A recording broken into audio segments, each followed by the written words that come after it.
ഇങ്ങനെയുള്ള ക്ഷുദ്രപ്രയോഗങ്ങൾ നമ്മുടെയൊക്കെ പറമ്പുകളിൽ ഒത്തിരി കിടപ്പുണ്ട്. അശുദ്ധമായ പാപത്തിൻ്റെ തിന്മയുടെ പ്രവൃത്തികൾ വഴി വരുന്ന അശുദ്ധി, പൈശാചിക സാന്നിധ്യം, ആകർഷണം, അതൊന്ന്. പിന്നെ പിശാചിന് അവകാശമായിട്ട് കിട്ടിയെന്ന് പറയുന്നത് അറിഞ്ഞ് ചെയ്തു വെച്ചിരിക്കുന്നത് വേറെ. അതിനും പുറമെ എവിടെയെങ്കിലുമൊക്കെ നിന്ന് പൈശാചിക സേവ ചെയ്യുന്ന ആൾക്കാർ ക്ഷുദ്രപ്രയോഗങ്ങൾ വഴി നമുക്കെതിരെയൊക്കെ ഇങ്ങനെ ചെയ്യുന്നുണ്ട്. നമ്മോട് വലിയ വെറുപ്പുണ്ടായിട്ടൊന്നുമല്ല ഇവർ ചെയ്യുന്നത്. ഈ പിശാച് സാത്താൻ സേവക്കാരുടെ രീതി എന്ന് വെച്ചാൽ അവരുടെ ഒരു പുണ്യപ്രവൃത്തി എന്നതാണ് തിന്മ ചെയ്യുക എന്നുള്ളതാണ്. അവരുടെ പുണ്യപ്രവൃത്തി അതാണ്.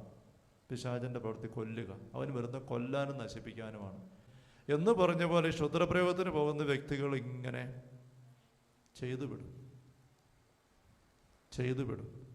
അത് അവർ വന്ന് ചെയ്യണമെന്നില്ല എന്നാണ് അവർ അവകാശപ്പെടുന്നത്. അവർ വന്ന് മാന്തിയിടുന്നൊന്നുമല്ല. കൃത്യമായിട്ട് എനിക്ക് പല സംഭവങ്ങൾ അറിയാം. കൃത്യമായിട്ട് വിശ്വസിക്കാൻ മേലാത്തതുപോലെ 10, 20, 15 ഒക്കെ വർഷമായിട്ട് തട്ടുമ്പുറത്തോട്ട് ആരും കയറിയിട്ടില്ല. വർഷങ്ങളായിട്ട് കയറേണ്ട ആവശ്യമില്ല.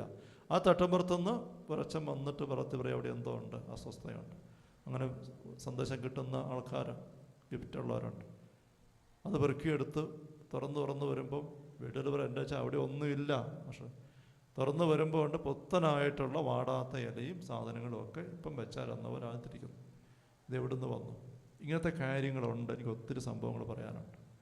ഈ മുറിക്കകത്തിരുന്നും ചില കുടുംബങ്ങൾ വന്ന് പറഞ്ഞിട്ട് അച്ഛാ ഇത് വിശ്വസിക്കാൻ പറ്റുന്നില്ല, ഇതെങ്ങനെയാണ് സംഭവിക്കുന്നത്?